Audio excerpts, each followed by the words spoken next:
go to this, go to this, go to this, go to this, go. You live, you learn, you learn to earn. You live, you learn, you learn to earn.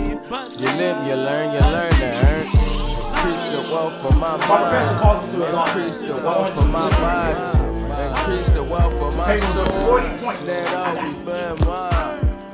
So in my first 3 papers, I could never actually get out of the double digits for like the scoring system if all of them were ranked for 40 points. So in grad school, you get kicked out if you don't have a B. If you don't have a 3.0, you can't even stay. So they're already starting to have a conversation with me like, you know, your test scores aren't really that great, Miles. We only let you in here because you put in mad work for like education programs like what Ebrion was talking about earlier. And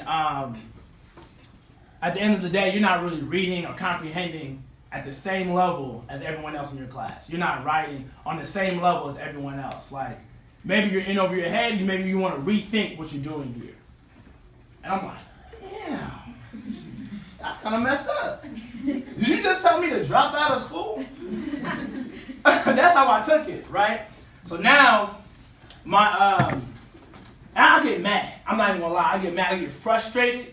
I get in full defensive mode because I was like, yo, not again.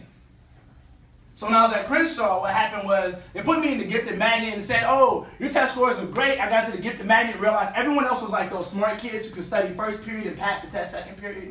But when I tried that, it never worked for me at Crenshaw, so I had to start studying almost like a week in advance for all my tests. Then my friends could just wait till last minute, still pull off like a 3.5, 3.6, and I'm over here working hard for a 3.3. When I was at UCLA, I realized that my friends could go party the night before and then go into a final the next day, still pass the final with flying colors, and I'm falling asleep in the final. I don't have the same willpower at that point, right? So I had to get a stronger willpower, and I'm like, okay, once again, I'm not up to the level as everyone else in my classroom. I'm not to the same level as everyone else that's there. So I had to make a decision. Once again, I'm at Penn, and I'm like, okay, I've heard this story before. I've seen this brick wall before. And the way I deal with brick walls, right? I'm gonna go to the next slide, please.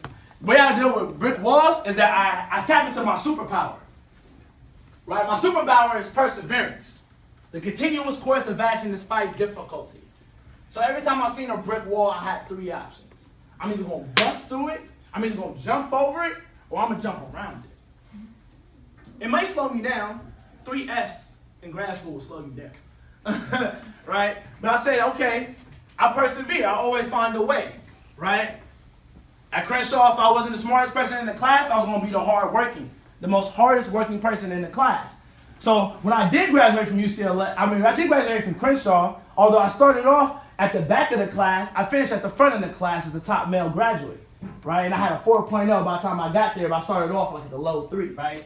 And so what was important for me to understand was that my perseverance has always allowed me to continue, always allowed me to achieve. So I'm not going to drop out. And I started buying coffee for people who could read better than I could. And then I started like buying lunch for people who could write better than I could. And I just asked them to help me as much as I possibly could. To the point to where now I'm going to classes in full suits. Because I said, you know what, if I wear a t-shirt, I act like I'm in a t-shirt. If I wear a suit, then I act like I'm in a suit. For real, like my mindset had to change. My clothes had to change. My presentation had to change. You know, and the people at none of these, at UCLA nor at Penn, look as great as the people who do in this room.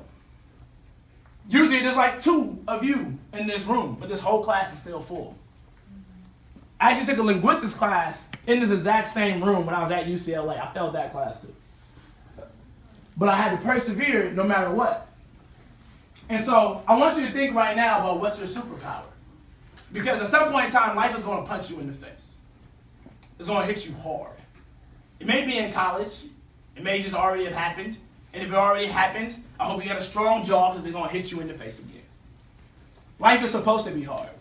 So you got to go at it hard. So I want you to just take 30 seconds and just think, what is your superpower? Mine is perseverance.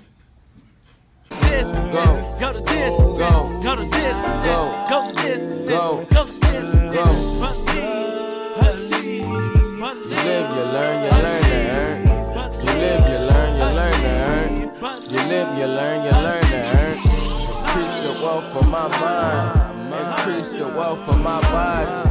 Increase the wealth for my my soul, that always been mine.